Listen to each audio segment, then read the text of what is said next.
Tuhan, terima kasih. Siang hari ini Tuhan, hadirat-Mu ada di sini. Kami percaya waktu hadirat-Mu ada di sini, kemenangan terjadi, kesembuhan terjadi, kelepasan terjadi, terobosan terjadi ya Tuhan. Terima kasih Tuhan. Saat ini Tuhan berfirman-Lah, kami buka hati dan pikiran kami. Biarlah Tuhan firman-Mu ditaburkan di tanah yang subur. Biarlah menghasilkan, berakar, bertumbuh, dan berbuah, dan buahnya itu manis Tuhan bagi kerajaan-Mu. Terima kasih Tuhan, terima kasih. Memberkati setiap kami di tempat ini, dan kami siap Tuhan menjadi pelaku-pelaku firman-Mu di dalam nama Tuhan Yesus. Kami telah berdoa dan mengucap syukur. Yang percaya sama-sama katakan, amin. Haleluya. Berikan tepuk tangan meriah bagi Tuhan. Silahkan duduk. Shalom. Bapak Ibu Saudara, berapa banyak yang hari ini dalam keadaan baik dan sehat dan bersuka cita? Boleh lambaikan tangannya. Haleluya. Saya lihat yang di rumah-rumah juga ada, yang di online. Boleh kasih jempol atau hati atau apapun itu gitu ya. Oke. Nah, hari ini kul gabungan pertama kali ya Bapak Ibu Saudara ya. Di 2022, haleluya. Saya mendapatkan kehormatan sekali. Terima kasih. Sebelum saya mau share, membagikan firman, mari kita sama-sama buka Yesaya 60. Yesaya 60, kita baca ayat 1 dan 2 terlebih dahulu. Ya, Yesaya 60, ayat 1 dan 2. Oke. Mari kita baca sama-sama. 2, 3. Bangkitlah, menjadi teranglah, sebab terangmu datang dan kemuliaan Tuhan terbit atasmu. Ayat 2, sebab sesungguhnya kegelapan menutupi bumi dan kekelaman menutupi bangsa-bangsa, tetapi terang Tuhan terbit atasmu dan kemuliaannya menjadi nyata atasmu. Nah, Bapak Ibu Saudara, saya mau mulai dengan ini. Tahun 2022, kita masuki masih dalam keadaan status pandemi, betul ya? Dan status pandemi belum selesai, masih ada wacana tentang endemi, tiba-tiba ada perang di Rusia dan Ukraina, di Eropa. Dan ada dampak inflasi lagi. Dan harga-harga bahan-bahan pokok makanan mulai naik. Ya. Kemarin saya ketemu dengan teman yang bisnisnya trading, ekspor impor, dia berkata ada beberapa bahan-bahan yang naiknya sudah sampai 200-300%. Dan keadaan itu tidak semakin baik, ya, tidak semakin melegakan tetapi makin menghimpit. Dunia itu semakin lama semakin gelap. Nah, tapi firman Tuhan yang baru kita baca bilang, bangkitlah menjadi teranglah sebab terangmu datang dan kemuliaan Tuhan terbit atasmu. Sebab sesungguhnya kegelapan menutupi bumi. Jadi kalau bumi tambah gelap, tambah susah, tambah gak enak, itu memang harus terjadi. Amin Bapak Ibu Saudara.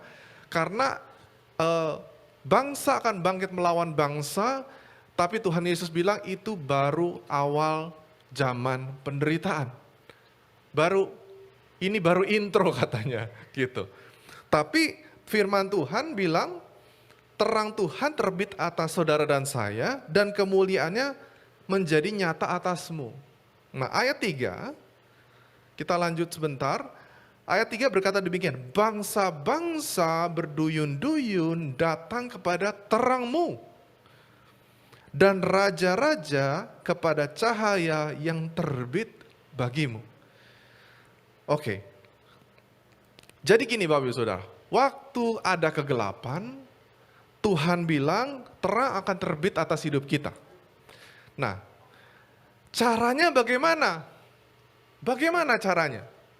Caranya ayat pertama, bangkit dan menjadi terang. Ada perbedaan gini Bapak Ibu Saudara. Bangkit itu apa sih? Bangkit. Kalau saya mau ngomong sama Ko Marco gitu. Ko Marco, bangkit. Nah, Ya kan? Jadi gini, kalau Bapak Ibu Saudara lihat, waktu saya bilang, Ko Marco bangkit.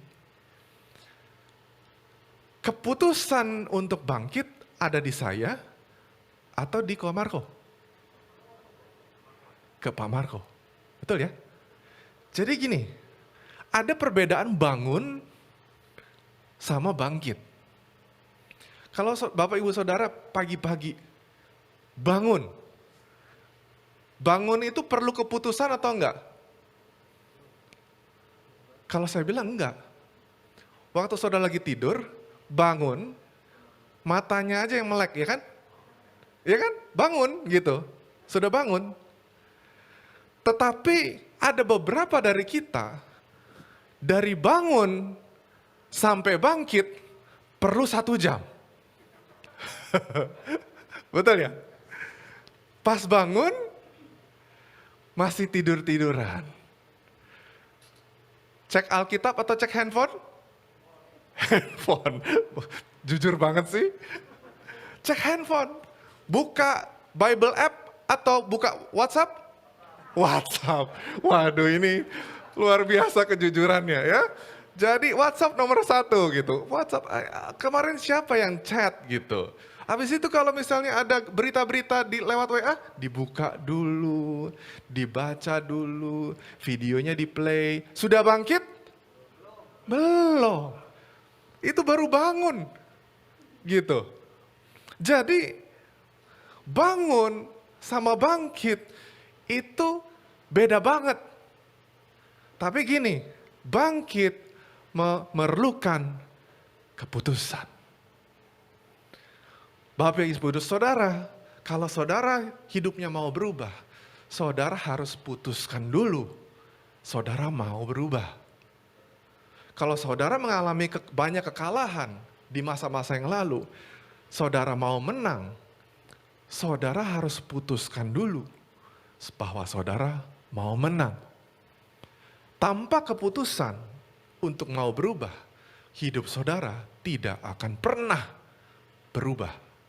Saudara datang ke tempat ini, dengar firman, saudara bangun rohnya. Betul ya? Dikuatkan, diinspirasi, bangun. Tapi gini, mau bangkit, saudara harus berkeputusan untuk melakukan apa yang saudara dengar. Percayalah, hidup saudara tidak akan berubah keluar dari tempat ini. Karena kalau cuman firman itu sebagai informasi, firman itu tidak akan pernah merubah hidup saudara. Tapi kalau firman itu saudara tangkap, saudara lakukan, perubahan mulai terjadi di dalam hidup saudara. Yang percaya katakan amin. Nah, jadi gini, ayat ketiga, bangsa-bangsa berduyun datang kepada terangmu. Kalau bangkit, baru terang itu terbit. Kalau saudara mau berubah menjadi pelaku firman, terang itu baru nyala. Nah, terang itu dari mana? Dari mana coba Bapak Ibu Saudara? Terang itu adalah dari firman yang diaktifasi. Kalau saudara lihat lampu ya di tempat ini, lampu itu akan menyala kalau tombol on-nya itu dipencet. Betul ya? Kalau tombol lampunya itu tetap off, meskipun lampunya ada, dia tidak nyala. Dia tidak berfungsi. Saudara orang Kristen, KTP saudara Kristen, sudah dibaptis, saudara ikut ke gereja, datang ke gereja setiap hari Minggu. Tetapi gini, hidup saudara kalah terus. Semua firman yang saudara dengar, itu gak nyala. Bagaimana mau ada terang? Karena firman itu diaktifasi kalau apa? Pertama, dipercaya.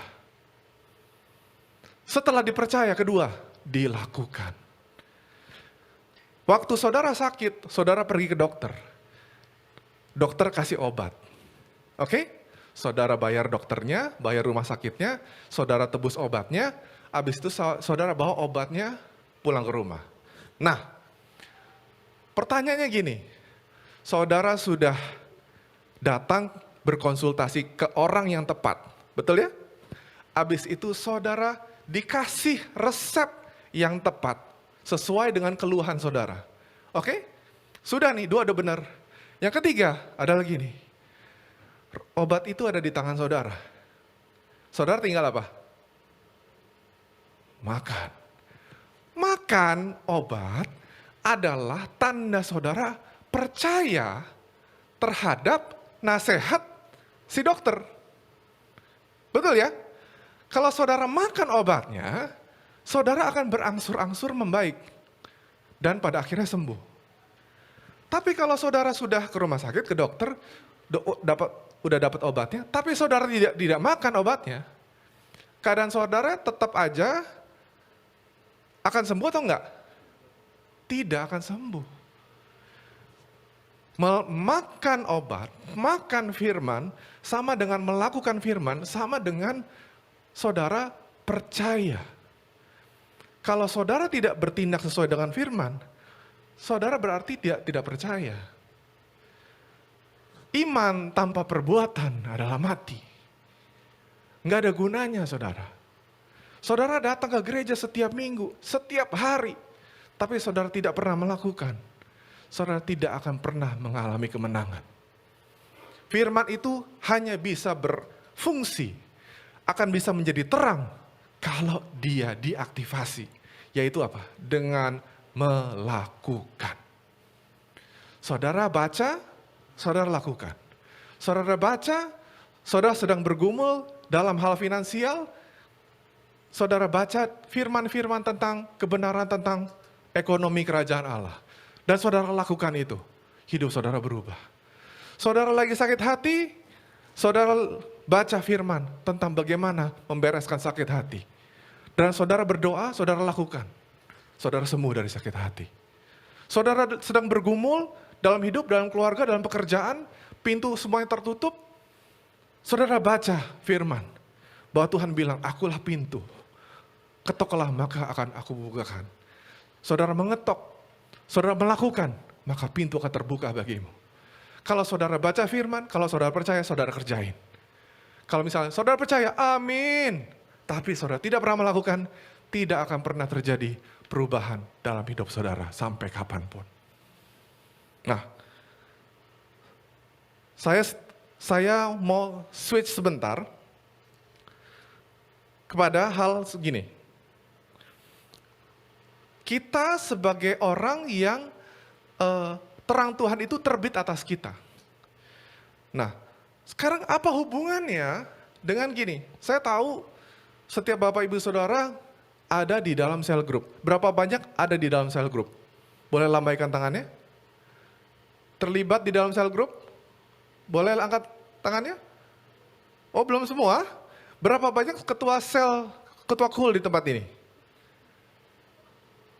Oke. Berapa banyak Bapak Ibu Saudara yang ikut cell group? Ayo, jangan jangan ragu-ragu. Lemparkan tangan saudara ke atas iya. Oke. Saya lihat belum semua. Cool. Kenapa? Iya, cool. Saya juga panggilnya cool. Berapa banyak kita masuk di dalam cool? Lah, oke. Berarti semua. Saya mau gini. Saya mau kembali kepada dasar. Apa sih itu bergereja itu? Nanti saya akan ketemu sama Yesaya 60 tadi ya. Saudara itu bergereja tuh ngapain? Saudara datang setiap minggu beribadah tuh ngapain? Itu pertanyaan yang mungkin menjadi perenungan saya 2 tahun belakangan ini. Untuk apa saya ke gereja? Kenapa orang Kristen harus ke gereja?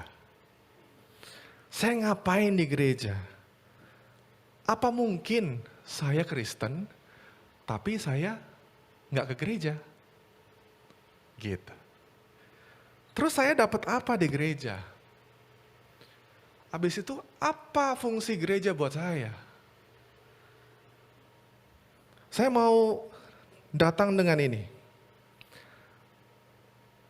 Kata gereja pertama diucapkan Tuhan Yesus. Tuhan Yesus tuh ngomong gereja itu cuma satu kali. Di ayat ini, Matius 16 ayat 18. Yesus berkata gini, dan aku pun berkata kepadamu, engkau adalah Petrus. Dan di atas batu karang ini aku akan mendirikan jemaatku atau gerejaku, my church dalam bahasa Inggrisnya, dan Allah maut tidak akan menguasainya. Ini adalah kata gereja pertama yang Tuhan Yesus lemparkan atau keluarkan. Dan dia ngomong gereja itu kepada gini, bukan sekelompok orang, bukan ke sebuah gedung, bukan ke sebuah organisasi, tapi dia ngomong gereja kepada satu pribadi yang namanya Petrus. Jadi Bapak Ibu Saudara, gereja itu apa? Gereja itu bukan organisasi. Gereja itu adalah organisme. Jadi gereja adalah Bapak Ibu Saudara dan saya. Tempat ini bukan gereja. Kalau semua kita pulang keluar dari ruangan ini dan ruangan ini dikunci, ini hanya adalah ruangan biasa. Ini menjadi gereja waktu Bapak Ibu Saudara datang berkumpul dan berkumpul di dalam nama Yesus. Itu baru gereja. Jadi gereja adalah organisme. Jadi saudaralah gereja itu. Dan Yesus bilang, engkau adalah Petrus, dan di atas batu karang ini, di atas kamu Petrus, aku akan mendirikan gerejaku.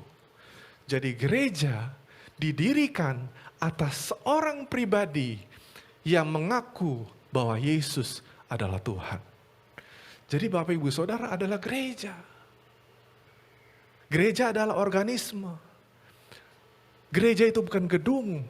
Gereja itu bukan liturgi ibadah.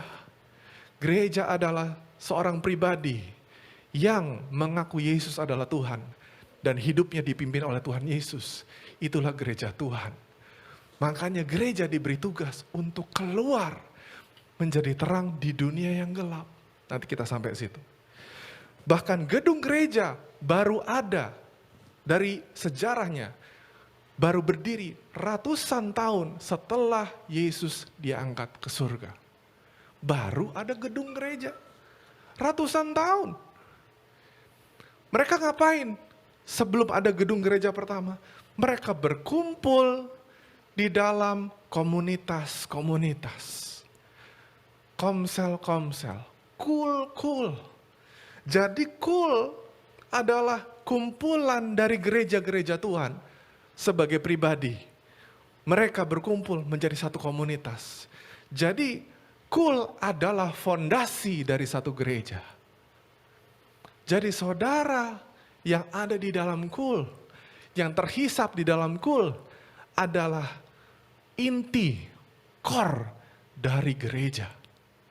Kalau tidak ada komunitas, gereja tidak akan susah sekali bertumbuh. Bahkan di waktu-waktu belakangan, kemarin sebelum pandemi, banyak gereja-gereja menjadi event organizer. Mereka siapkan tempat, mereka siapkan praise and worship team, mereka siapkan khotbah, terus undang orang-orang. Habis itu orang-orang mendengarkan, menikmati, merasa dimotivasi oleh firman. Habis itu kasih persembahan. Habis itu mereka keluar. Nggak tahu mereka ngapain di luar.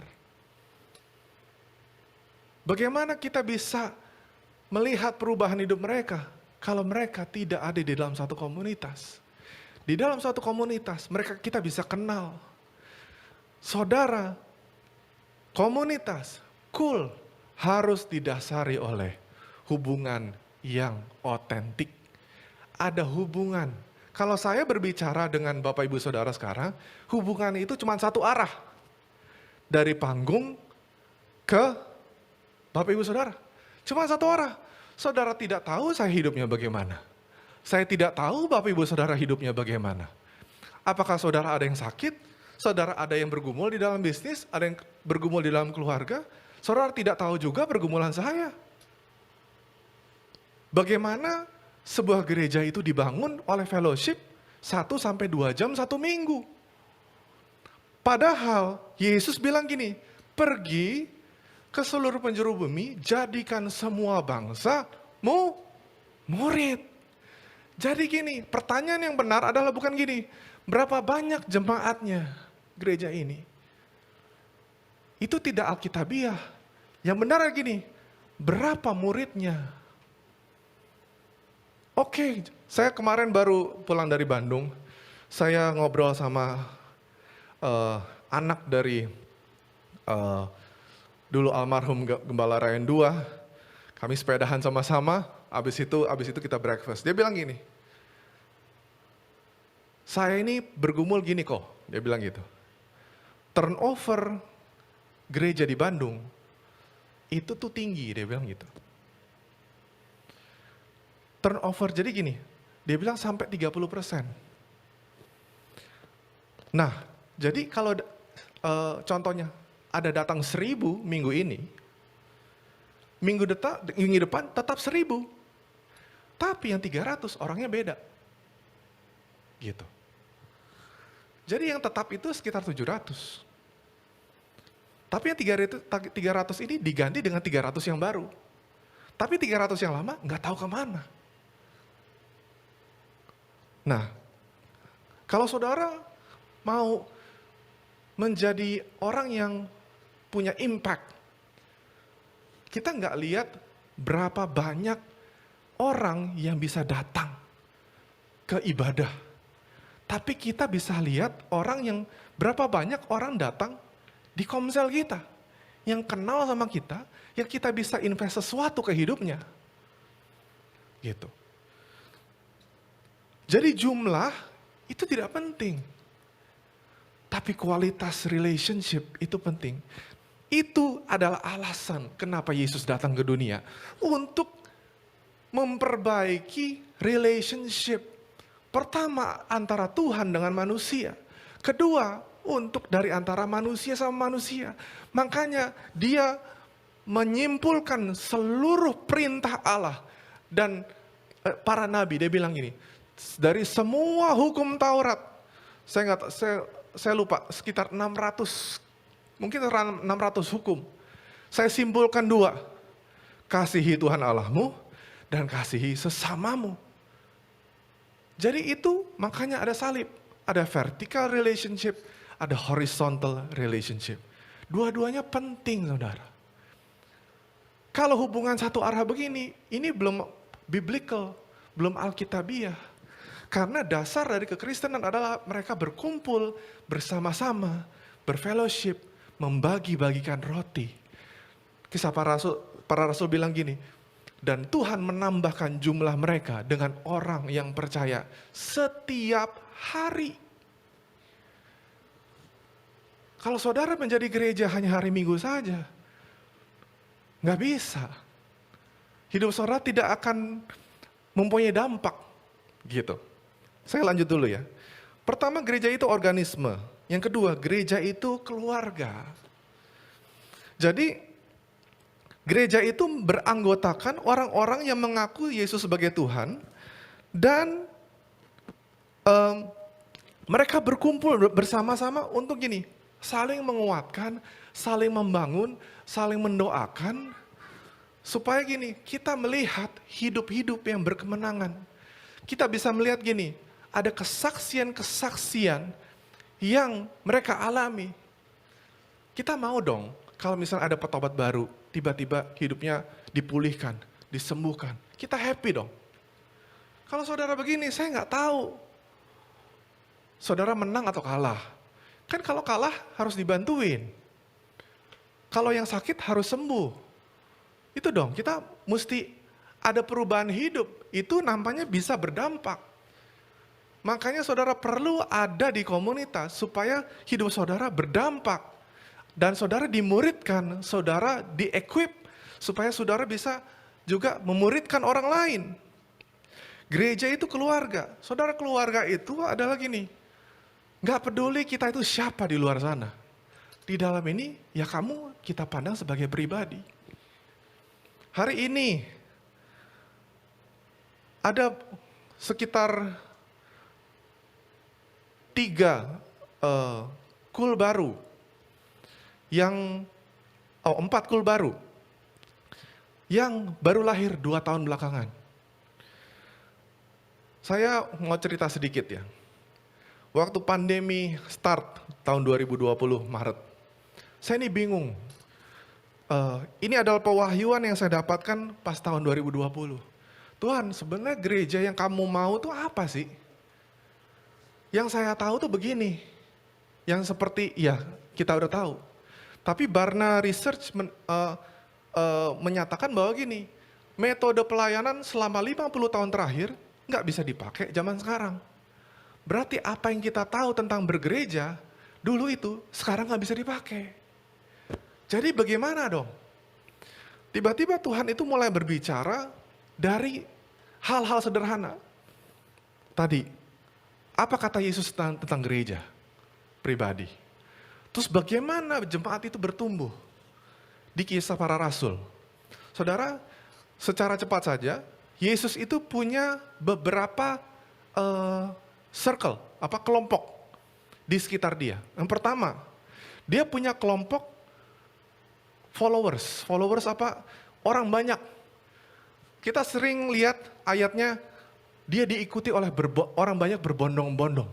Ya, semua KKR, Yesus KKR, semua ikut. Yesus ngajar di mana? Semua ikut. Yesus memberi makan 5.000 laki-laki sampai belasan ribu. Mungkin KKR itu belasan ribu. Terus memberi makan 4.000.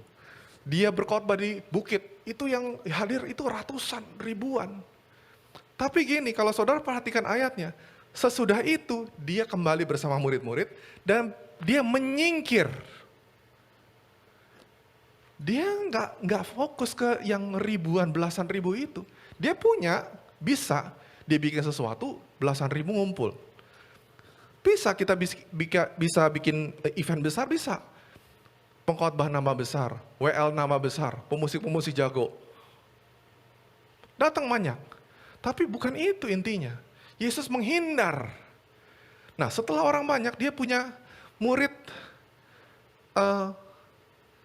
70. 70 itu mereka yang diutus 2-2. Ingat ya kisahnya ya.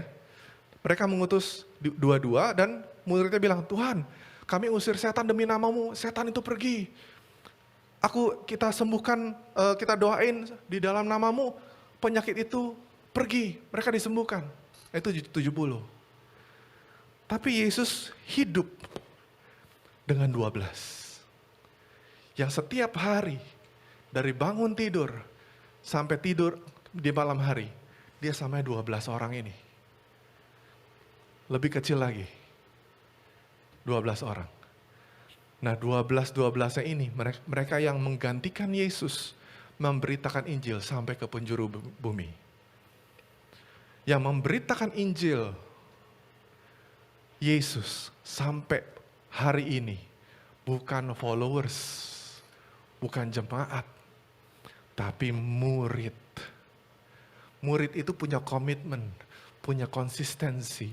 Murid itu punya goal menyerupai untuk sama menjadi seperti gurunya. Bahkan Yesus punya kelompok 3. Selain 12, dia punya 3. 3 siapa? Petrus, Yohanes, Yakobus. Mereka yang diajak melihat Yesus bukan sebagai manusia, tapi sebagai Tuhan. Waktu Yesus bertransformasi menjadi anak Allah, dia ngobrol sama Musa, sama Elia. Saudara ingat kisah itu? Yang diajak cuma 3. Waktu dia berkeringat sampai berdarah, dia minta 3 orang nemenin dia.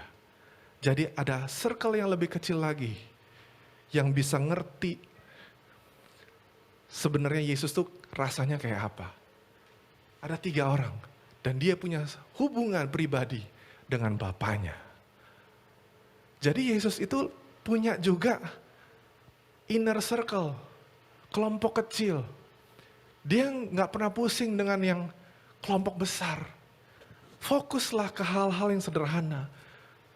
Tapi dengan 3 orang, dengan 12 orang itu, Yesus mengubah dunia. Nah, dan waktu Roh Kudus dicurahkan, ada 120 murid. Dan setelah dari Roh Kudus dicurahkan, pas dia, Kisah Rasul 1 ayat 8, waktu itu dicurahkan 120 murid. Waktu Yesus naik ke surga, ada 500 murid yang menyaksikan dia naik ke surga. Dan Kisah Rasul 5 dicatat, sejarah mencatat, jemaat itu 20.000. Tidak ada di Alkitab, tapi sejarah mencatat. Kisah Rasul 5. Saudara lihat pergerakannya, 3, 12, 70, 120, 500, baru jemaatnya ada 20.000. Jemaat 20.000 ditopang oleh 500 murid. Jadi satu orang kira-kira pegang 40. Jadi mau gereja itu impactful, mulailah dari kelompok kecil. Lahirkanlah pemimpin-pemimpin. Gitu. Waktu saya tahun 2020, saya start cool ini dari 2 anak muda yang lagi bingung. Saya cuma bagiin apa yang saya dapat. Dari 2 orang ini, mereka bentuk satu sel group, komsel atau cool. Mulainya 5 orang. Hari ini saya cek kemarin terakhir 40. Bulan itu kita start, kalau nggak salah akhir 2020. Awal 2020 ada 2 anak lagi pulang dari Australia selesai lulus kuliah. Saya bagiin visi lagi. Mereka start dari 4 orang. Sekarang ada 30-an. Terus dari salah satu dari leaders, dari salah satu cell group ini, dia punya hati buat anak-anak gitu, teens. Saya challenge, kamu mau nggak? Akhirnya dia buka, cool buat teens, hari Sabtu jam 9. Dari 1 anak saja, dari 1. Sekarang udah 9, kalau nggak salah. Teens. Istri saya pegang sekolah minggu. Jadi dari sekolah minggu, teens, ada youth, ada young adults, dalam nggak sampai 2 tahun. Saya punya 9 leaders, yang saya bina setiap Senin, pemuritan Senin malam. Ini terjadi tanpa aktivitas hari Minggu. Hari Minggu mereka sama keluarga, mau ibadah di mana ya terserah. Tapi kita Senin pemuritan, Selasa malam kuliah yang pertama, Rabu malam kul yang kedua, Jumat malam kul yang ketiga, Sabtu pagi kul teens. Jadi bergereja itu tengah minggu, mereka punya relationship yang real, dan mereka ngajak teman. Tidak pakai aktivitas hari Minggu. Kalau gereja, kita definisikan aktivitas hari Minggu 2 jam. Atau 1 jam sekarang. Saudara nggak bisa bergerak, paradigmanya harus dibongkar, saudara. New paradigm. Definisi saudara tentang gereja harus dibongkar. Gereja itu adalah saudara. Waktu saudara datang ke tempat kerja saudara, di tempat saudara beraktivitas sehari-hari, berfungsilah sebagai gereja. Menolong, Yesus itu berjalan berkeliling sambil berbuat baik. Dan orang-orang itu ikut dia. Jadi yang pertama itu bukan jual Yesus dulu. Berbuat baik. Menolong. Justru dunia itu perlu Yesus. Saudara, waktu saudara menjadi serupa dengan Yesus, saudara menjadi terang otomatis. Hidup saudara itu bersinar otomatis. Waktu ada sinar, kegelapan harus pergi. Saudara, cara mengusir kegelapan gimana? Ditengking? Gak bisa. Waktu terang itu menyala, kegelapan harus pergi. Amin. Waktu saudara menjadi terang, sekeliling saudara yang gelap, itu akan jadi terang. Saya tutup dengan ini. Apa tugas gereja jadi? Jadi apa tugas gereja? Gereja itu diambil dari kata eklesia, dipanggil keluar, to be sent out. Jadi saudara di sini diperlengkapi, dimotivasi, diajarin, supaya saudara keluar untuk menjadi terang di luar.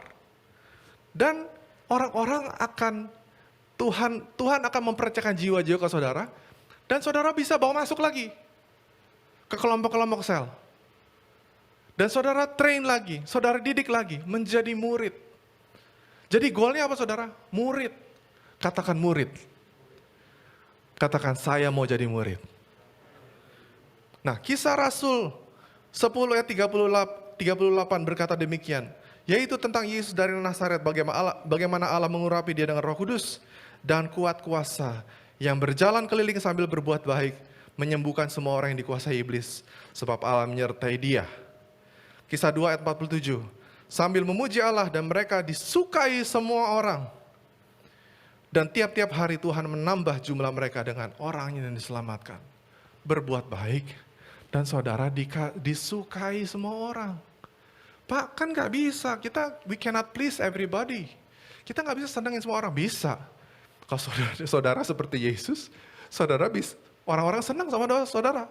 Kenapa? Karena saudara orangnya baik hati, murah hati, setia, ngomongnya sopan, karakternya baik, sabar. Siapa sih nggak suka orang kayak gitu? Dunia itu nggak banyak orang yang berkarakter baik. Tapi kalau ada orang yang berkarakter baik, dunia suka. Langsung saudara itu berbeda. Karena dunia nggak punya itu.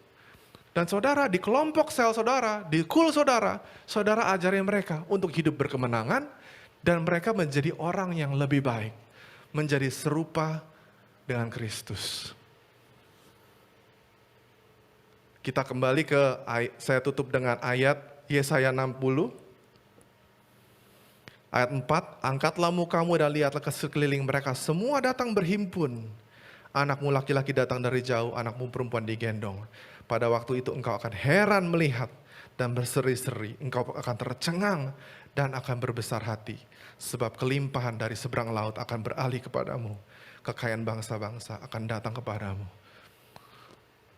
Kalau saudara membuahkan hasil jiwa-jiwa, saudara gak usah khawatir. Ada jiwanya, berkatnya juga langsung ada. Kita jangkau hidupnya, kita juga mendapatkan favor dari Tuhan. Karena Tuhan itu, kita melaksanakan firman. Kita itu melakukan apa yang Tuhan suruh. Jadikan semua bangsa murid. Dan ajarkanlah mereka semua melakukan semua aku yang ajarin kepadamu.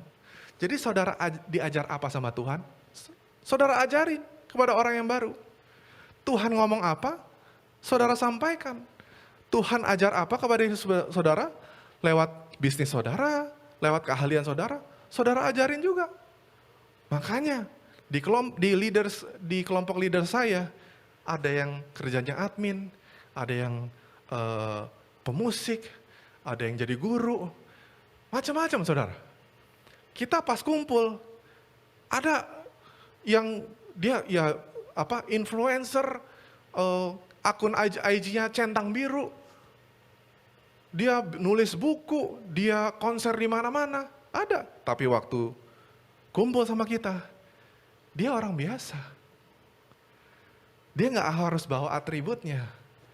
Kita layani dia sebagai pribadinya. Dia juga punya pergumulan, dia punya juga kelemahan. Keluarga. Ya kamu boleh hebat di luar, tapi di sini kita keluarga. kita tumbuh sama-sama. Sampai kapan pemuritan? Kalau menurut metode Tuhan Yesus, sampai mati. Haleluya. Saya percaya kalau 3 bulan lagi ada kul gabungan, saya percaya orangnya udah lebih baik dari ini. Lakukan, jadi gereja, menjadi terang di dunia yang gelap sana. Mari kita bangkit berdiri, kita berdoa. Oh rabasyakarala sandarabaya takarala. Oh rabaya syakarala rabaya sandalaра바라라바. Oh rabakaraba sandalaraba. Firman-Mu sudah disampaikan Tuhan. Biarlah firman itu mentransformasi hidup kami. Merubah cara pikir kami. Merubah Tuhan. Yang selama ini Tuhan, yang belum benar Tuhan, Tuhan benerin. Kami mau menjadi saksi-Mu, kami mau menjadi seperti Yesus, dan kami mau kembali ke tempat kami masing-masing Tuhan. Biarlah orang itu melihat terang Tuhan yang terbit atas kami, karena kami adalah anak-anak-Mu, karena kami adalah pelaku-pelaku firman-Mu, karena kami adalah sahabat-sahabat-Mu, karena kami adalah mempelai-Mu. Tuhan terima kasih, berikan kami hati buat jiwa-jiwa. Biarlah Tuhan mempercayakan kami menjadi seorang murid dan kami diberikan kepercayaan untuk memuridkan.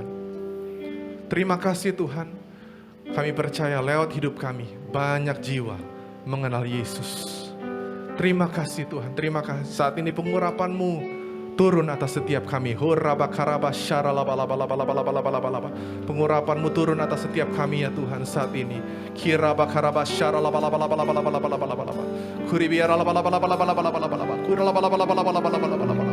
Pengurapan itu mengajar setiap kami, membuka mata kami.